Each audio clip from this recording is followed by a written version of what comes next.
Lucky bank के अंदर दाखिल तो हो गया था, लेकिन जब मैनेजर ने उससे पैसे निकालने के लिए कार्ड मांगा तो उसके पास कार्ड नहीं था। उसकी फटेहाल हालत देखकर पहले ही मैनेजर को गुस्सा आ रहा था और उसमें लकी ने ये डिमांड रख दी थी कि वो फिंगरप्रिंट से पैसे निकलवाना चाहता था। लेकिन पानी तब सर के ऊपर से निकल गया जब उंगली मैच नहीं हुई। मैनेजर ने फोन निकाला और पुलिस को फोन लगाने लगा। अरे अरे ये क्या कर रहे हो? देखिए सर, मेरी बात सुनिए, मैं कोई क्रिमिनल नहीं हूं। हो सकता है मैंने गलत उंगली लगा दी हो, बस आप मेरे को एक लास्ट बार फिंगरप्रिंट लगाने दो प्लीज। लकी ने उसके सामने हाथ जोड़ते हुए कहा, देख ये उंगली भी अगर नहीं लगी ना तो फिर ये मत कहना कि मैं अगली उंगली भी ट्राई करके देखता हूं। बार बार ऐसा नहीं चलने वाला है। अगर ये वाली काम नहीं की तो मैं सीधा पुलिस को फोन करने वाला हूं अभी। मैनेजर ने लकी को धमकाते हुए कहा। उसने अपने एक हाथ में मशीन और दूसरे हाथ में मोबाइल फोन पकड़ा हुआ था। उसने अपनी स्क्रीन पर पुलिस का नंबर खोल रखा था और उसका अंगूठा हरे बटन पर ही टिका हुआ था।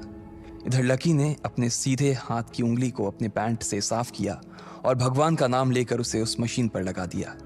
जैसे ही उसकी उंगली उस मशीन पर पड़ी, अब की बार फिर मशीन से एक आवाज आई और वो चमक कर हरी हो उठी। तभी मैनेजर के मोबाइल पर एक मैसेज आया। मैनेजर ने उस मैसेज को पढ़ना शुरू किया। Verification successful. खाता 1, नाम लक्ष्मण लाल अग्रवाल, खाता नंबर 01104। जैसे ही मैनेजर ने इस मैसेज को देखा, उसकी आंखें फटी की फटी रह गई थी। उस मशीन पर चमकती लाइट को देखते हुए लकी की आंखें भी चमक आई थी। लकी उस हरी बत्ती को देखते ही झूम उठा था और फिर उसने मैनेजर को घूर कर देखा। उसके दिमाग में वो सारी बातें चल रही थी जो मैनेजर उससे अभी थोड़ी देर पहले सुना रहा था। इधर मैनेजर ने उसके आगे हाथ जोड़े और खिसिया कर हंसते हुए कहा, लक्ष्मण सर प्लीज़ मुझे माफ़ कर देना सर। मैं इस ब्रांच में नया आया हूँ और इसलिए मुझे मालूम नहीं था कि आप कौन हो। मैं इस ब्रांच का कस्टमर मैनेजर शशिकांत वर्मा हूँ। प्लीज़ आगे भी मेरा ध्यान रखना सर, प्लीज़। Sorry sir. हाँ ठीक है, तो मुझे ये बताओ कि मेरे खाते में कितने पैसे रखे हुए हैं, लकी ने कहा और वो अब सोफे पर बैठ गया। मैनेजर उसके सामने ही खड़ा हुआ था और उसके खाते की जानकारी अपने फोन पर ही निकाल रहा था। उसने अपने फोन पर इधर उधर कुछ उंगलियां चलाई और बोला, हो गया सर, आपके खाते में इस वक्त 90,80,70,650 रुपए रखे हुए हैं सर। शशिकांत के खुद के होश इतनी बड़ी रकम को देखने के बाद उड़ गए थे। उसे विश्वास नहीं हो रहा था कि इस आदमी के खाते में इतना पैसा भी हो सकता था। लकी की शक्ल देखकर तो यही लग रहा था कि उसकी उम्र 20 से 22 साल से ज्यादा नहीं थी। ऐसे में अगर उसके खाते में इतना सारा पैसा रखा हुआ था तो ये वाकई बहुत बड़ी बात थी। शशिकांत अपने मन में ये सोच रहा था कि दुनिया के 99% लोग ही अपनी पूरी जिंदगी काम करने के बाद भी इतना पैसा नहीं कमा सकते थे जितना कि लकी के खाते में इतनी छोटी सी उम्र में रखा हुआ था। लेकिन लकी ने इधर जब उसके फोन में अपने खाते पर पड़ी हुई जानकारी को देखा तो उसे कुछ अजीब सा लगा। उसे लग रहा था कि उसे तुरंत इतने पैसों के हिसाब से अब अपनी जिंदगी को ढालने की कोशिश करनी शुरू कर देनी चाहिए, वरना उसके साथ वही होने वाला था जो आज बैंक में उसके साथ हुआ था। अरे सर, खाते में पैसे के अलावा और भी चीजें हैं जो मैं आपको बताना चाहता हूं सर।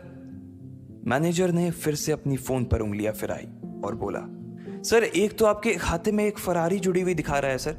इसके अलावा आपके खाते में 2 किलो सोने की 100 ईंटें रखी हुई हैं, 5 किलो सोने की 20 ईंटें, पिकासो की 3 असली पेंटिंग हैं, 20 हीरे हैं 24 कैरेट के और भी बहुत कुछ है सर।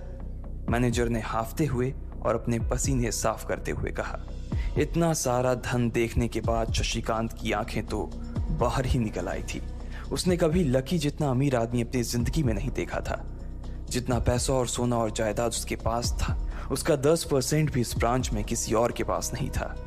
ठीक है, चलो मुझे एक कार्ड दे दो तुम, लकी ने अपने दोनों हाथों को अपने सिर के पीछे रखते हुए कहा।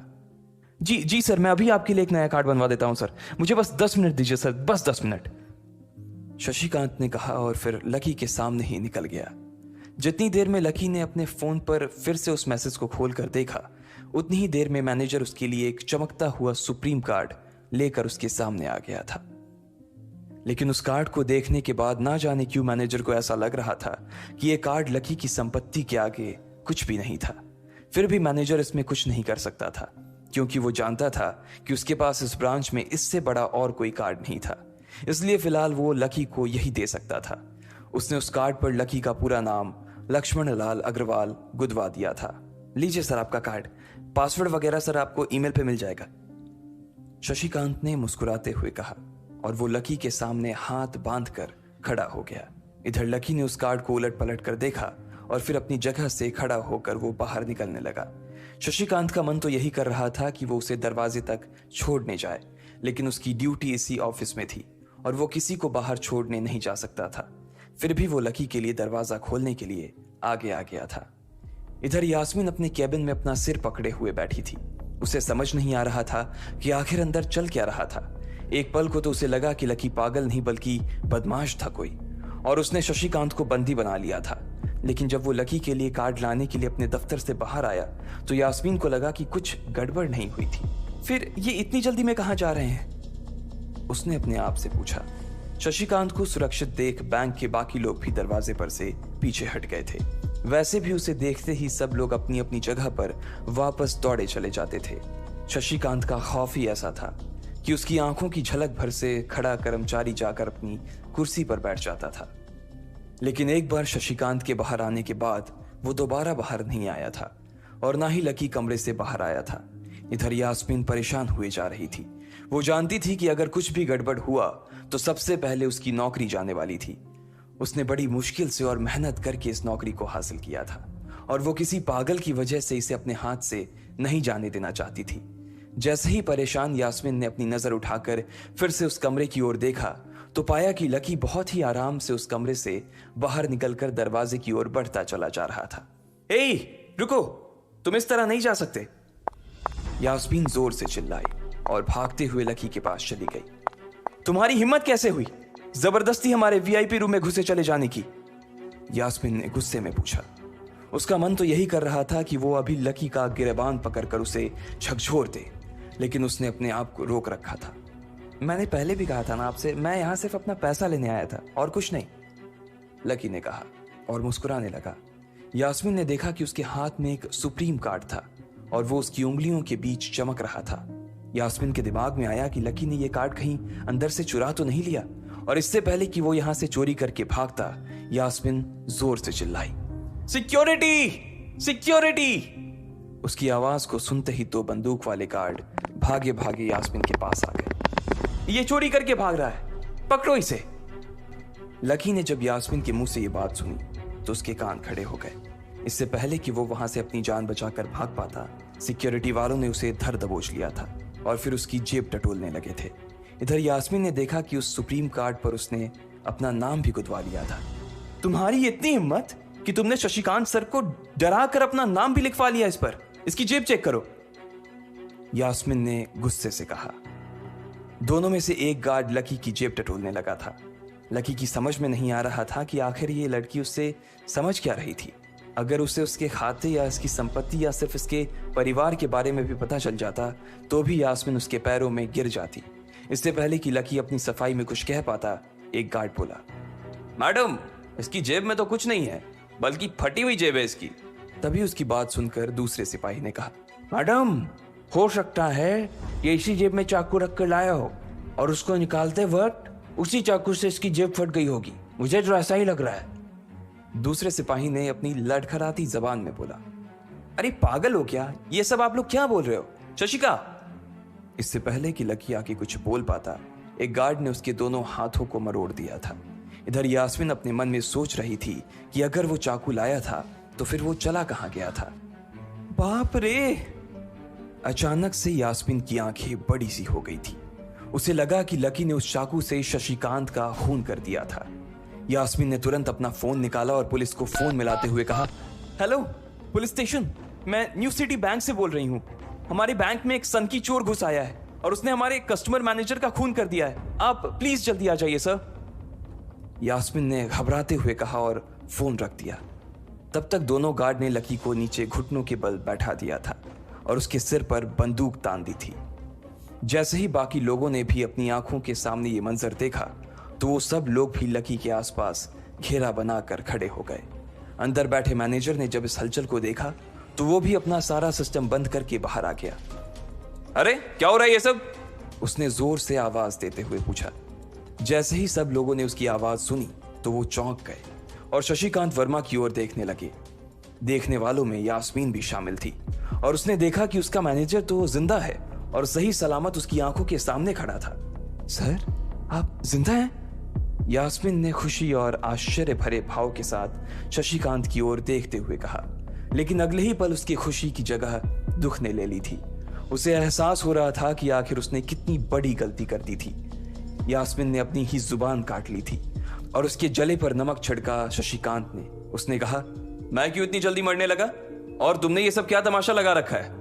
उसने कहा और फिर उस भीड़ की ओर बढ़ने लगा। जैसे ही वो आगे आया उसने देखा कि उन लोगों ने लकी को गन पॉइंट पर बैठा रखा है। अरे, किसने किया ये?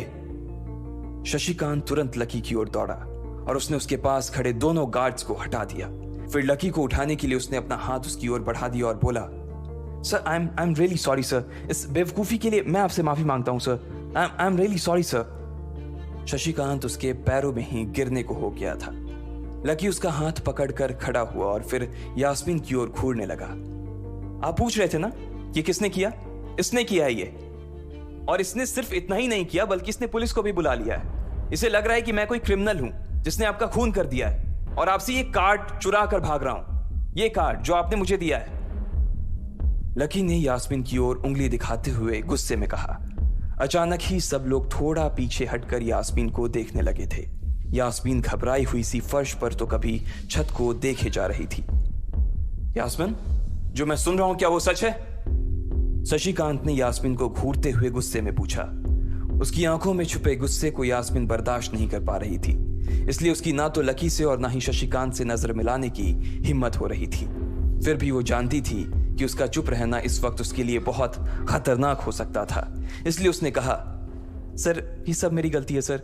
ये मेरी बहुत बड़ी मिसअंडरस्टैंडिंग है सर। मुझे लगा कि ये जबरदस्ती अंदर घुस आया है और इसने आपके ऊपर हमला करके आपसे जबरदस्ती ये कार्ड बनवा लिया है और फिर आपको मार दिया है सर। यास्मीन ने घबराते हुए कहा। उसकी डरी सहमी सी आंखों में अब आंसू ही आ गए थे। मैनेजर ने जब उसकी ये बात सुनी तो उसने अपना सिर पकड़ लिया। यास्मीन जैसी समझदार लड़की इतनी बड़ी भूल कैसे कर सकती थी? उसने लकी को पहचाना ही नहीं था। खैर, मैनेजर को लगा कि इसमें उसकी कोई गलती नहीं थी। जब वो खुद लकी को नहीं पहचान पाया था तो फिर यास्मीन कैसे पहचान पाती? इसलिए उसने सोचा कि सबके सामने उसे कुछ कहने से अच्छा था कि वो यास्मीन को एक कोने में ले जाकर लकी की सच्चाई बताए। शशिकांत ने उसका हाथ पकड़ा और उसे खींच कर अपने साथ खंबे के पास ले गया और बोला, तुम्हें मालूम है ये कौन है? अरे, ये लक्ष्मण अग्रवाल है, लक्ष्मण अग्रवाल खानदान का वारिस। तुम्हें पता है ना कि अग्रवाल खानदान का खाता हमारे बैंक की जितनी भी शाखाएं हैं उसमें सबसे बड़ा खाता है। यास्मीन ने जैसे ही ये नाम सुना उसके पैरों के नीचे से जमीन खिसक गई थी। वो जानती थी कि अगर न्यू सिटी बैंक इतनी ऊंचाइयों पर पहुंचा था तो उसके पीछे अग्रवाल खानदान का सबसे बड़ा हाथ था। इस बात का जिक्र उससे तब भी किया गया था जब उसने नौकरी ज्वाइन की थी। तुम्हें पता है इस लड़के के नाम पे कितनी प्रॉपर्टी है? ये अपने दम पर ना इस पूरे एरिया को खरीद सकता है, शशिकांत ने यास्मीन से कहा। यास्मीन जैसे जैसे लकी को देखी जा रही थी वो बड़ी बड़ी आंखों से उसे घूरे जा रही थी। लकी कभी उन दोनों को देख रहा था तो कभी अपने आसपास खड़े लोगों को देख रहा था। अब सबसे पहले तो पुलिस को फोन करो और उनसे कहो कि हमसे गलती हो गई थी, और उसके बाद जाकर तुम उनसे भी माफी मांगो, और अगर उन्होंने तुम्हें माफ कर दिया तो तुम्हारी किस्मत, वरना समझ लेना कि तुम्हारी नौकरी चली गई, शशिकांत ने कहा और दौड़कर लकी के पास जाकर खड़ा हो गया। इधर यास्मीन अभी भी वहीं पर खड़ी थी। अभी अभी जो शशिकांत उसे बता कर गया था वो यास्मीन पचा नहीं पा रही थी।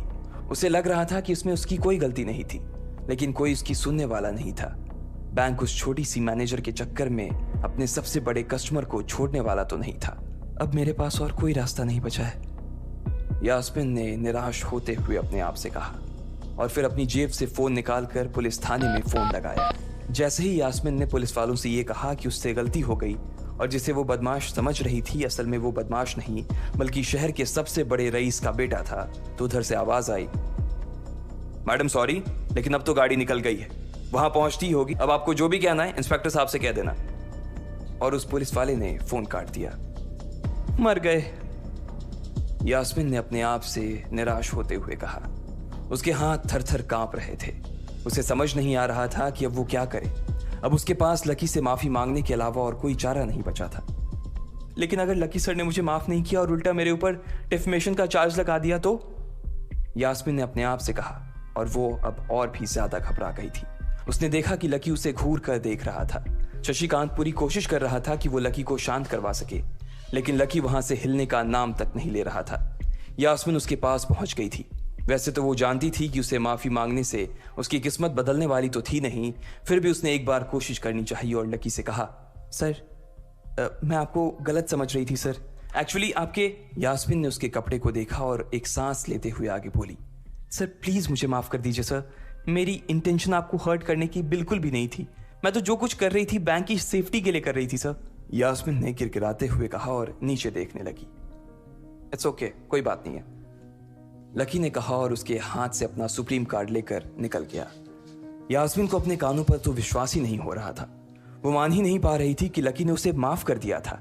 उधर लकी को अपने आप पर विश्वास नहीं हो रहा था कि वो रातों रात इतना अमीर हो गया था। आखिर लकी इतने पैसों का क्या करने वाला था? क्या उसके खाते की बैलेंस की तरह वो भी रातों रात बदल जाता? ये पैसा उसकी जिंदगी को क्या दिशा देने वाले थे?